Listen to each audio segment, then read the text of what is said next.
Anda masih menyaksikan Breaking News bersama saya Priska Papilaya. Pemirsa, 14 orang tewas dan 20 lainnya luka-luka dalam serangan bom bunuh diri di dekat kantor polisi Kabul di distrik Swat, Pakistan.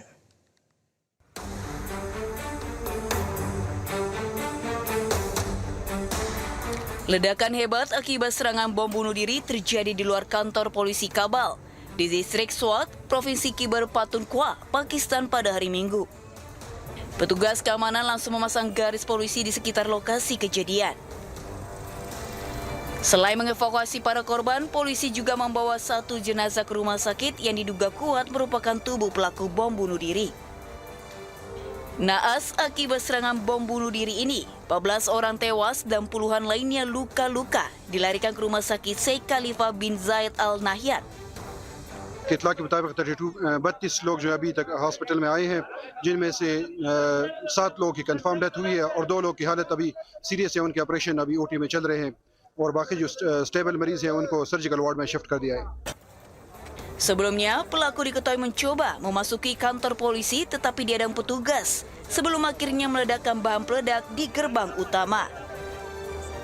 Hingga saat ini, polisi masih menyelidiki siapa di balik serangan bom bunuh diri tersebut. Konflik antara Ukraina dengan Rusia masih terus berlanjut. Beberapa waktu lalu Ukraina dikabarkan menyerang sebuah kapal komersil di wilayah Rusia. Ukraina kembali melancarkan serangan ke wilayah Rusia. Kali ini menargetkan kapal kargo komersial di Laut Hitam. Dari rekaman video amatir, drone militer Ukraina menghantam kapal kontainer Yanina yang berbendera Rusia. Peristiwa itu terjadi sekitar 210 km dari pelabuhan Novorossiysk. Kapal milik perusahaan pelayaran Vesco ini sedang membawa muatan sipil dari India, termasuk makanan beku dan bahan bangunan. Presiden Ukraina Volodymyr Zelensky menyebut serangan ini dilakukan bersamaan dengan serangan ke 3 kilang minyak Rusia di Bashkorostan.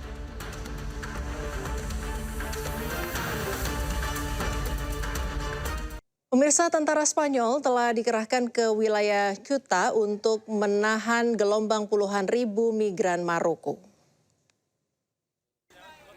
Garda Sipil Spanyol dan tentara Angkatan Darat dikerahkan untuk menjaga garis pantai Ceuta.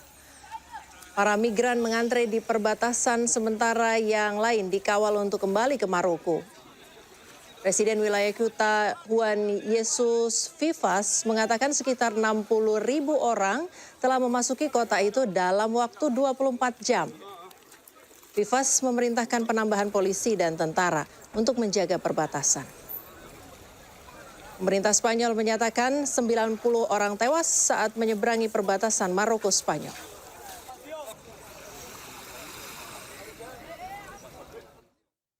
Pemirsa, ratusan migran masih terlantar di luar pusat penerimaan migran sementara di Ceuta, Spanyol.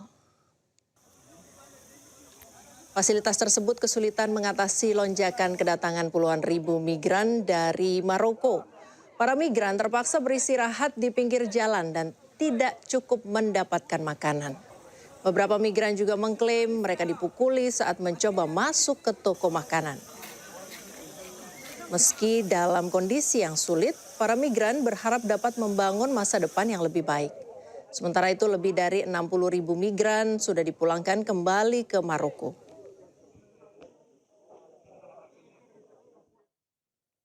Informasi selanjutnya, pemirsa, Arab Saudi menggelar pertemuan militer internasional terkait koalisi pertahanan maritim multinasional. Langkah ini diambil di tengah meningkatnya ketegangan keamanan di Laut Merah. Arab Saudi menjadi tuan rumah pertemuan perwakilan militer puluhan negara di Riyadh. Pertemuan diselenggarakan pada hari Kamis, dihadiri 43 negara bersama Uni Eropa. Sementara 51 negara dan organisasi diundang untuk berpartisipasi.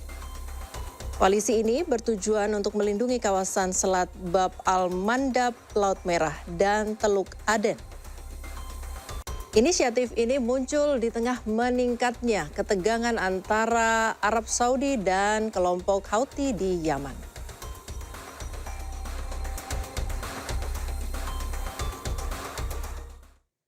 Pemirsa, pasca serangan drone, aktivitas di pelabuhan Damita, Mesir kembali normal. Rekaman video dari media setempat menunjukkan kapal-kapal bergerak melalui pelabuhan sementara terminal dan dermaga tetap aktif. Kapal-kapal beroperasi dengan normal sesuai jadwal operasional yang ditetapkan. Layanan maritim dan pengiriman logistik di Mesir pun tidak mengalami gangguan. Sementara pihak otoritas setempat masih menyelidiki sumber drone yang menyerang kapal di Mesir sehingga menimbulkan kebakaran hebat sehari sebelumnya. Adapun hingga kini belum ada kelompok yang menyatakan bertanggung jawab atas serangan tersebut. Pemirsa, puluhan pemukim Israel kembali memasuki wilayah kota Nablus dengan pengawalan ketat pasukan Israel di tengah meningkatnya ketegangan di tepi barat Palestina. Sementara di lokasi terpisah, kamera pengawas merekam momen anak Palestina menjadi sasaran tembakan gas air mata oleh pasukan Zionis Israel.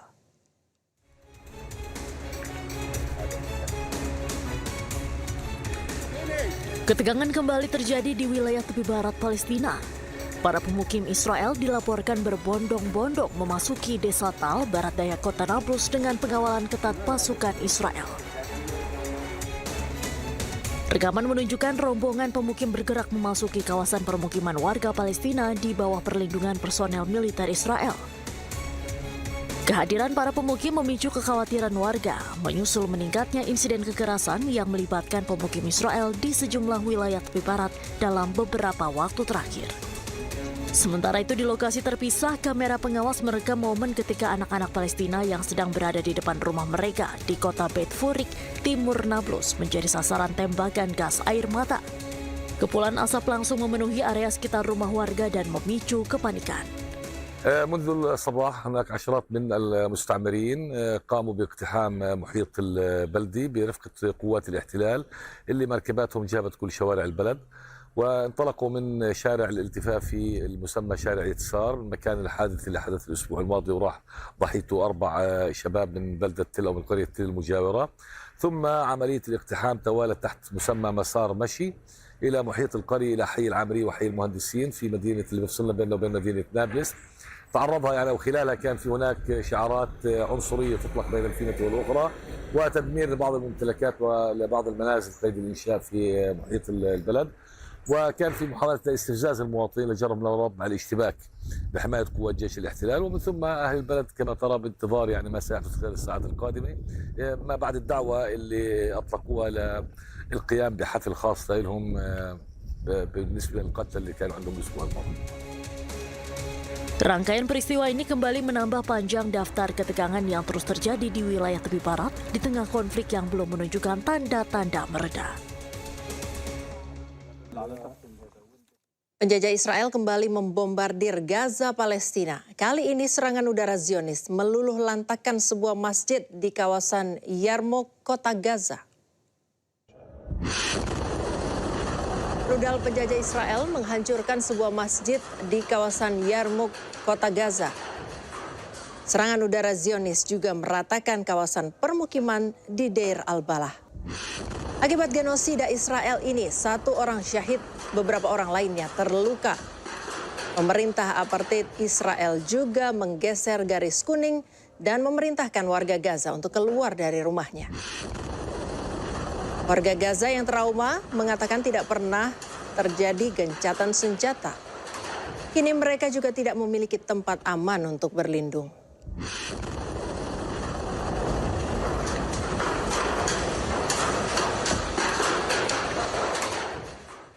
Pemirsa, belasan warga Palestina tewas akibat serangan udara Israel di wilayah kota Gaza.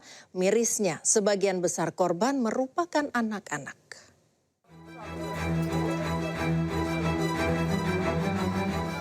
Seorang anak terluka mendapat perawatan di ambulans usai serangan udara Israel melanda tenda pengungsian di kota Gaza.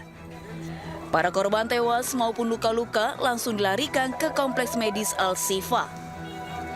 Menurut media Palestina, 18 warga tewas dan lainnya luka-luka akibat serangan udara Israel. Mirisnya, sebagian besar korban merupakan anak-anak. اولاد صغار اغلبهم اولاد صغار وبنات الخيال كلهم قطعوا كان في العرس وجاي هنا تفرج عليهم تتجوز بظبط له خيمته هي تقطع فيها خيمته بتاعت اللي يتجوز فيها تقطع فيها هي ولد صغير هذا ايش ذنب هذا الولد الصغير Serangan Israel menghantam sebuah tenda pengungsian dekat Masjid Al-Nour dan kendaraan di wilayah Al-Saraya yang menyebabkan korban jiwa dan luka-luka. Serangan terjadi di tengah upaya pelucutan senjata dan negosiasi mengakhiri konflik Gaza.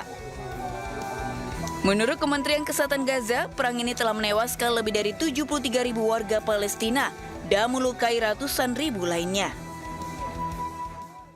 Pemirsa, Amerika Serikat mengambil langkah lebih jauh untuk melindungi sekutunya Israel. Menteri Luar Negeri Amerika Serikat Marco Rubio menyebut tidak akan memberikan visa bagi turis yang mengkritik Israel. Under President Trump, the United States will stand with the Jewish people. We have implemented a vigorous new visa policy that will prevent foreign nationals from coming to the United States to foment hatred against our Jewish community. We are holding international organizations and nations accountable for rhetoric against Israel that resurfaces in the manifesto of monsters like Iran and Sarah's killer. Ketegangan di Selat Hormuz kembali meningkat. Sebuah kapal tanker dilaporkan terbakar setelah diduga terkena serangan proyektil. Rekaman televisi pemerintah Iran menunjukkan asap mengepul dari sebuah kapal tanker di Selat Hormuz pada hari Sabtu. Garda Revolusi Iran mengatakan kapal tersebut menjadi sasaran setelah diduga melintasi jalur selatan yang telah diperingatkan sebelumnya.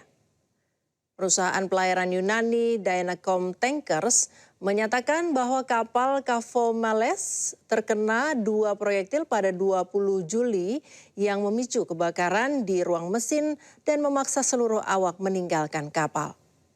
Iran menuduh Amerika Serikat menyesatkan kapal-kapal komersil menggunakan rute yang dianggap tidak aman. Sementara Washington menegaskan Selat Hormuz merupakan jalur pelayaran internasional. Insiden ini terjadi di tengah meningkatnya ketegangan antara Iran dan Amerika Serikat. Meski kedua negara sebelumnya sepakat membangun kerangka perundingan dan gencatan senjata.